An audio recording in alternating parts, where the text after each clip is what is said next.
रीता कुमारी के कथा संसार में आज सुनते हैं लेखिका रीता कुमारी जी की एक और कहानी, फैसला।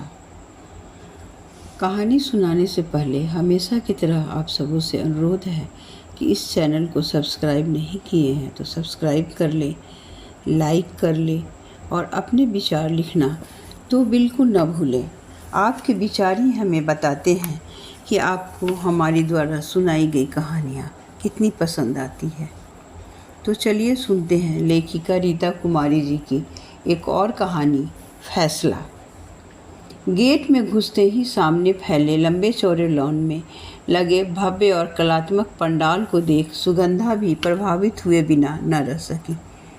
पूरा पंडाल ही लोगों से भरा पड़ा था। पंडाल के किनारे तरह तरह के भोजनों का स्टॉल नुमा इंतजाम किया गया था, जिन पर लोगों की अच्छी खासी भीड़ जमा थी। जगह जगह पर लोग झुंड में बैठकर या तो गप्पे मार रहे थे या फिर खाने पीने में व्यस्त थे। मरकरी और रंगीन बल्बों की रोशनी के बीच फैलते शहनाई के स्वर समूचे वातावरण को सुहावना बना रहा था। सुगंधा ने चारों तरफ नज़र दौड़ाई। आसपास कोई परिचित चेहरा नज़र नहीं आया।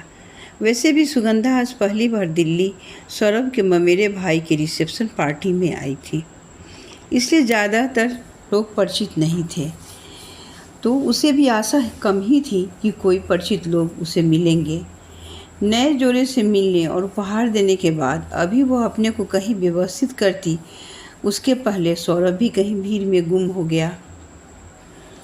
सुगंधा बार बार उसे खोजने का प्रयास कर रही थी, पर उसे कहीं नहीं दिख रहा था। निपट अकेली खड़ी सुगंधा को उलझन सी होने लगी थी। एक बार तो उसका मन हुआ कि लौट जाए उस पास वाले मकान में जहां उन लोगों ने उसके रहने की व्यवस्था करवाई थी। कौन खोजेगा इस भीड़ भाड़ में उसे, पर यह उसे उचित नहीं लगा। सौरभ शायद परेशान हो जाता।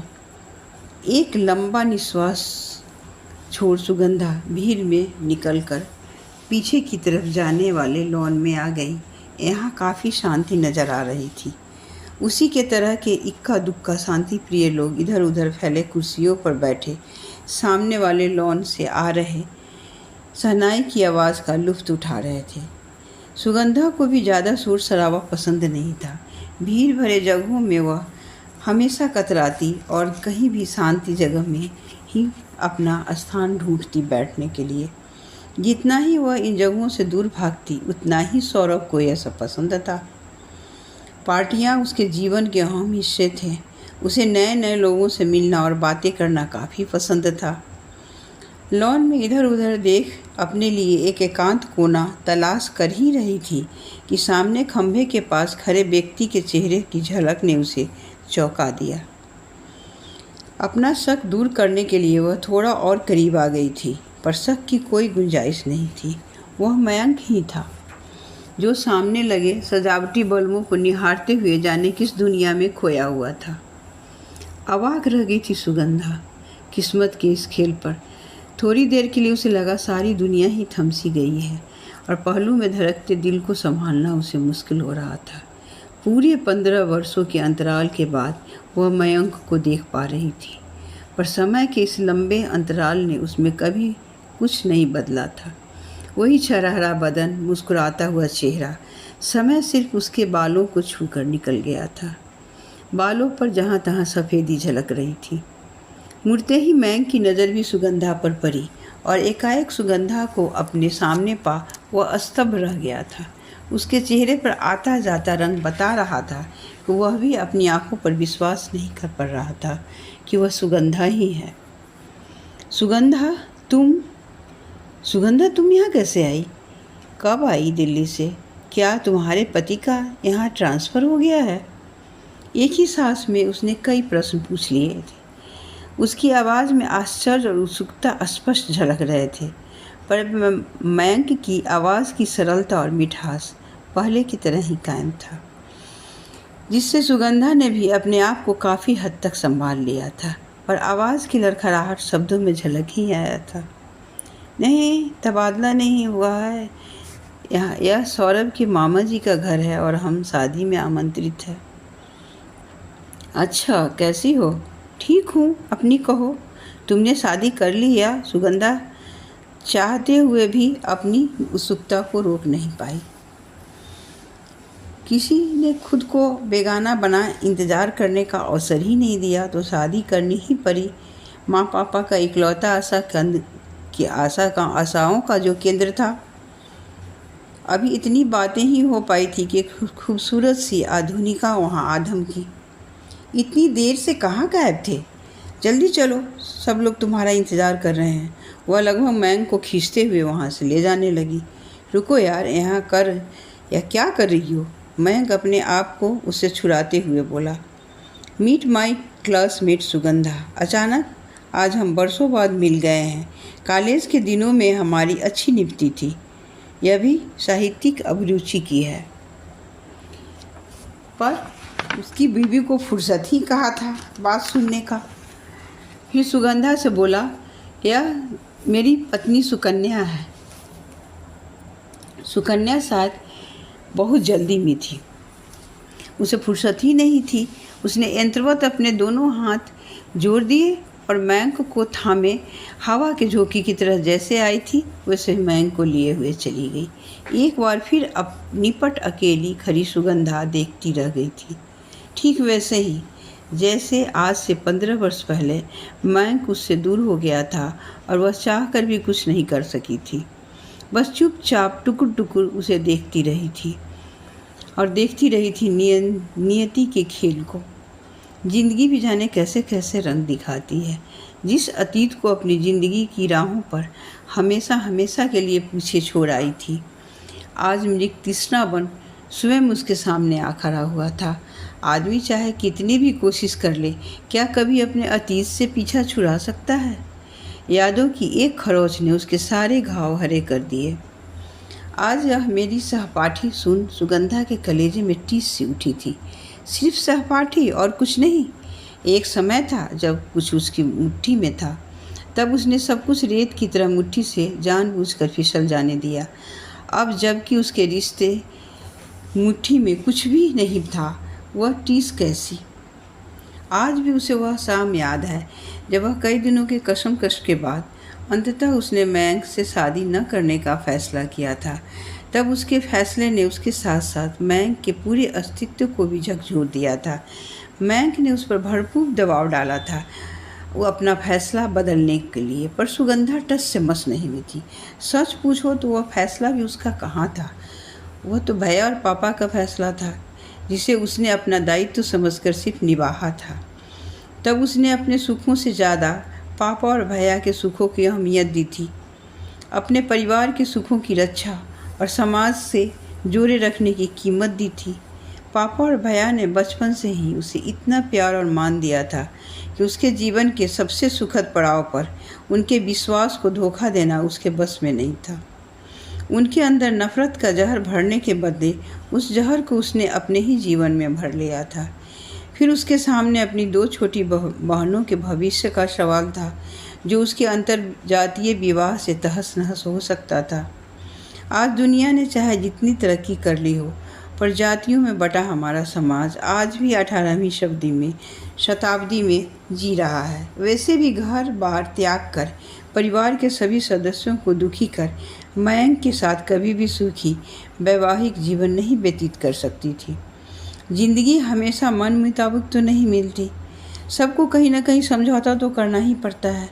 पर सौरभ के साथ शादी करके जो समझौता उसने अपने आप से किया वह उसे बहुत भारी पड़ा। उसके और सौरभ के विचार कहीं भी नहीं मिलते थे। सौरभ उन दम्भी पतियों में से था जिसके दिमाग में हमेशा यही रहता है कि जो वह करता है, जो वह कहता है, जो वह सोचता है, सब सही है। गलत तो हमेशा उसकी पत्नी होती है। सौरभ के दोहरे व्यक्तित्व से अक्सर वह अचंभित रह जाती। जो व्यक्ति बाहर इतना हंसमुख, मिलनसार, कोऑपरेटिव दिखता था, वही घर पहुँचते पहुँचते कैसे एकदम भी गुस्सैल और झगड़ालू व्यक्ति में बदल जाता था। बात बात में उसे नीचा दिखा अपमानित कर सुखी होता था। पर अपना वजूद खोकर सुगंधा ने अपनी सहनशीलता और समझौता से इस रिश्ते को अब तक बिखरने नहीं दिया था। सौरभ के स्वभाव की उद्दंडता से कभी कभी पापा और भैया भी सहम जाते थे।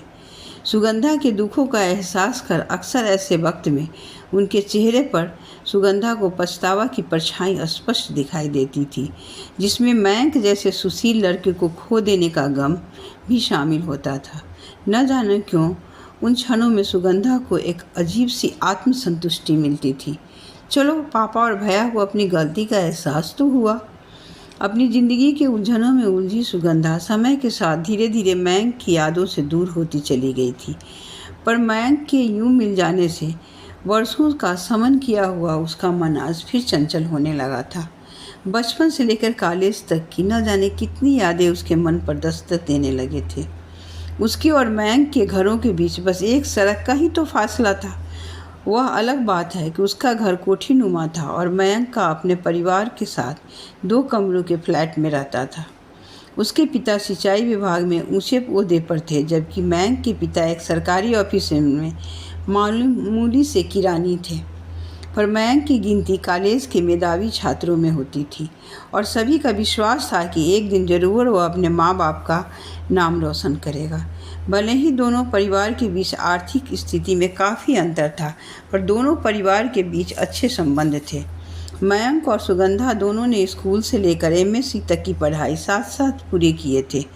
दिन प्रतिदिन की मुलाकातों और पढ़ाई की कठिनाइयों को हल करते करते जाने कब दोनों की दोस्ती के बीच प्यार का नन्हा सा अंकुर फूट पड़ा था, जो समय के साथ बढ़ते बढ़ते परिणय सूत्र में बंधने की आकांक्षा तक बढ़ गया था। इसका थोड़ा बहुत आभास घर के लोगों को भी होने लगा था। तभी भैया उसकी शादी के लिए लड़का देखना शुरू कर दिए थे। पर इन सब बातों से अनजान दोनों के प्यार की पेंगे मुक्त आकाश को छूने लगे थे। इन सब बातों के साथ साथ मयंक अपनी पढ़ाई में भी ज़ोर शोर से जुटा रहता। मयंक की सबसे अच्छी आदत थी कि वह अपनी पढ़ाई पर किसी बात को हॉबी नहीं होने देता था। उन दिनों वह सिविल सर्विसेज की परीक्षा की तैयारी में जुटा हुआ था। लिखित परीक्षा खत्म होने के तुरंत बाद ही पूरे आत्मविश्वास के साथ मौखिक परीक्षा की तैयारी कर रहा था। उसे पूरा विश्वास था कि अगर वह परीक्षा पास कर लेगा तो आधुनिकता का दम भरने वाले सुगंधा के माता पिता उसकी शादी से कभी इनकार नहीं करेंगे। पर नियति को कुछ और ही मंजूर था। अचानक एक दिन सुगंधा को भैया उसकी शादी सौरभ से लगभग निश्चित कराए। घर में लड़की दिखाने की तैयारियां जोर शोर से शुरू हो गई थी। इस अप्रत्याशित फैसले के लिए सुगंधा कतई तैयार नहीं थी। सुनते ही सुगंधा पर मानो गाज गिर गया। वह अच्छी तरह जानती थी कि मयंक और उसकी शादी का घर में काफ़ी विरोध होगा, फिर भी वह उसे इतनी आसानी से मयंक को गंवाना नहीं चाहती थी। उसने अंतिम कोशिश की थी भाभी को सब कुछ बताकर। तब सब सुन भाभी भी सख्ते में आ गई थी। उसे इस तरह की शादियां से होने वाली परेशानियों को समझाती रही, पर सुगंधा का अत्यंत उदास चेहरा देख मौका पाकर भैया से बात चला ही दी थी। भैया के कान में बात पड़ते ही जैसे भूचाल आ गया। गुस्से से उबलते भैया ने भाभी और ननद के रिश्ते को लेकर न जाने कितनी ही बातों के पीन भाभी को चुभाए। दरवाजे के ओट में खड़ी सुगंधा भाभी की बेइज्जती से आहत और पछताती अपने कमरे में आ गई थी। उसका एकमात्र आसरा भाभी ही थी, वह भी टूट गया था। तभी भैया भी उसके पीछे पीछे उसके कमरे में आ गए थे। आहट से ही उसका मन रोष से भर गया था, पर भैया पर नज़र पड़ते ही चौंक पड़ी थी। भैया के चेहरे पर थोड़ी देर पहले फैली गुस्से की जगह एक अजीब सी दीनता ने ले ली थी। भैया के गुस्से को तो वह सुगंधा झेल जाती थी, पर उनकी का दीनहीन चेहरा देख उसकी आत्मा छलनी हो गई। थोड़ी देर पहले का सारा गुस्सा न जाने कहाँ तिरोहित हो गया। उसके दबंग भैया, जिसका घर भर पर रौब था, जिनसे पापा भी कभी कभी सहमते थे, सुगंधा के एक फैसले ने उन्हें कितना बदरंग और निरीह बना दिया था।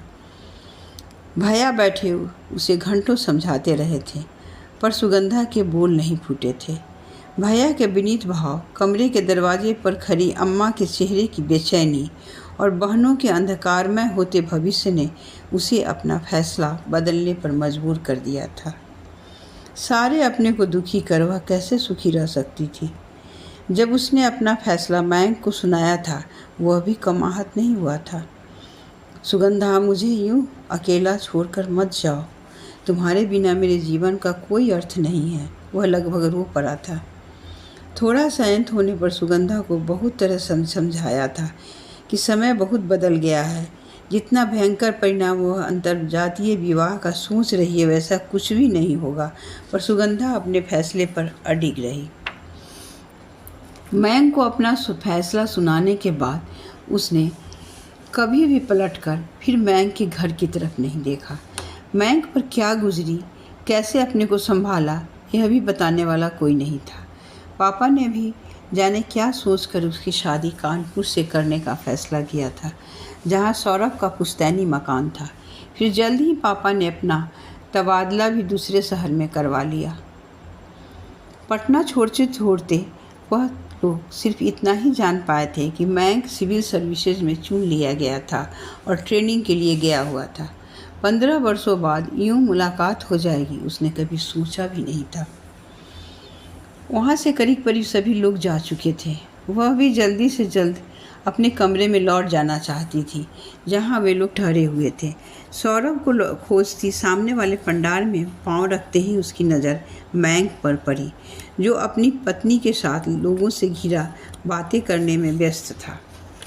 सुगंधा पर नज़र पड़ते ही पहले तो मुस्कुराहटों से उसका स्वागत किया, फिर अपनी पत्नी के साथ बातों में यूं मशगूल हो गया मानो सुगंधा का होना या न होना उसके लिए कोई मायने नहीं रखता था। वह चाहे अपनी बचकानी हरकतों से जितना भी छिपाने का प्रयत्न कर रहा था, पर सुगंधा को उसके चेहरे और आँखों में कुछ खो देने का गम स्पष्ट दिखाई दे रहा था। तभी उसकी नज़र सौरभ पर पड़ी। उससे सर दर्द का बहाना बनाकर अपने कमरे में आ गई थी। अभी वह कपड़े बदलकर लेटने जा ही रही थी कि कॉल बेल की घंटी बज उठी। दरवाज़ा खोलते ही अप्रत्याशित रूप से मयंक को सामने पा बुरी तरह से चौंक गई थी। अब अंदर भी आने दोगी या यूं ही खड़ा रहूं? बिना कुछ बोले सुगंधा ने रास्ता दे दिया। पास ही पड़े सोफे पर बैठते हुए बिना किसी भूमिका के उसने सीधे सीधे बात शुरू की थी। तुमने मेरी ज़िंदगी के साथ इतना बड़ा मजाक क्यों किया? अकस्मात मयंक के द्वारा किए गए सवाल और उसकी आंखों के कोर पर चमकते हुए आंसुओं ने सुगंधा को अत्यंत व्यग्र और व्याकुल बना दिया था। वह कल्पना भी नहीं कर सकती थी कि मयंक यूं सीधे सीधे बात करेगा। वह अपने को संयत करने का प्रयास करते हुए बोली, क्या बचपना है मयंक, अब हम बच्चे नहीं रहे। हम दोनों की एक बसी बिसाई गृहस्थी है और जिम्मेदारियां हैं जिससे हम भाग नहीं सकते। सिद्धांत की बातें छोड़ो सुगंधा, मैं क्या करूं यह बताओ। मेरे लिए तुम्हें भुला देना आज भी आसान नहीं है। अब सुगंधा के भी बोल उसके भर्राए गले और भरी आँखों में खो गए थे। थोड़ी देर की चुप्पी के बाद सुगंधा ने ही चुप्पी तोड़ी थी। मैं जानती हूँ मेरे फैसले ने तुम्हें बहुत आहत किया। इस फैसले ने मुझे भी कम आहत नहीं किया था। मेरे लिए तुम्हारे बिना जीना और भी कठिन था। फिर भी मेरी अंतरात्मा ने मुझे स्वार्थ की डोर पकड़ने से रोक लिया था।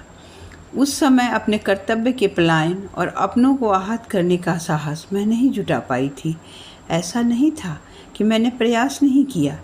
जब मेरे अत्यधिक प्रयास के बाद भी मुझे मेरे अपनों की स्वीकृति नहीं मिली और मेरे अंदर उन्हें आहत करने का साहस चुक गया, मेरी कितनी रातें बेचैनी और छटपटाहट में गुजरी। मेरे पास दो ही रास्ते थे, विद्रोह या अपनी इच्छाओं की कुर्बानी। जी तो चाहता था समाज को बहुरूपी ढोंग की धज्जियाँ उड़ा दूँ, जिन मान्यताओं को रौंद जीवन भर दूसरे के लिए जीने की बजाय खुद के लिए जी लूँ। लेकिन सारी जद्दोजहद के बाद मेरी अंतस ने मुझे कुर्बानी के रास्ते पर ही ढकेला। मुझे लगा प्यार के बंधन के अलावा दुनिया में और भी बंधन होते हैं जिनसे हम इनकार नहीं कर सकते। जिन अपनों के स्नेह की छाँव में हम पलते हैं, जिनके संग खेल कर लड़ कर हम बड़े होते हैं, ये सभी रिश्ते भी तो प्यार के ही बंधन हैं। उनके सुख दुख भी तो हमारे ही सुख दुख होते हैं। इसलिए मेरे कारण सबों के जीवन में घुलते जहर को मैंने खुद ही अपने जीवन में भर लिया। थोड़ी देर रुकने के बाद एक गहरी सांस ले सुगंधा ने फिर से अपनी बात शुरू कर दी थी। पर मन के बंधन क्या इतनी आसानी से टूट जाते हैं?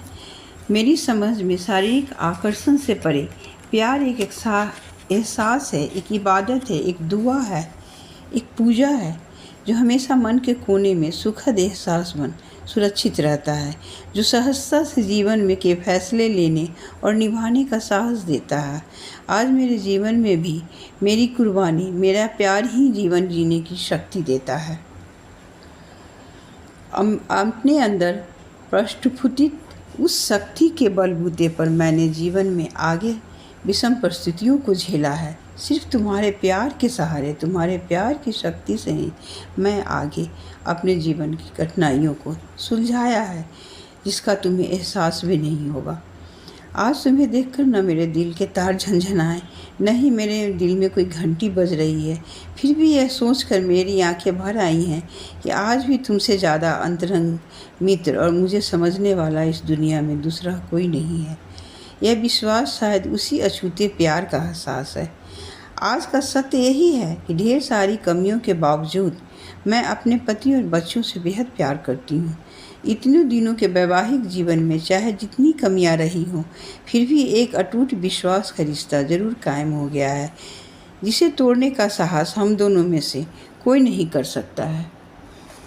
जैसे स्वार्थ और लालच से परे बिना प्रतिदान मांगे मैं अपना फर्ज पूरा करने में ही विश्वास रखती हूँ।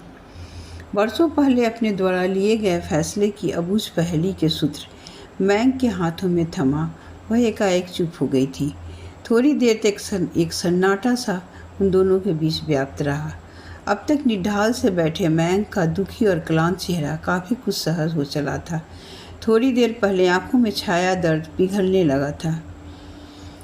शायद तुम ठीक ही कह रही हो। आज तक मैं एक मृग तृष्णा के पीछे ही तो भाग रहा था, जिस सच्चाई को बरसों जानते हुए भी मैं मानने को तैयार नहीं था। संयोगवश आज मिलते ही तुमने उसका दूसरा पहलू दिखा, मेरी सारी उलझन को दूर कर दी। आज मुझे तुम्हारी दोस्ती पर गर्व हो रहा है। क्या मैं आशा रखूं कि आगे भी हम अच्छे दोस्त बने रहेंगे?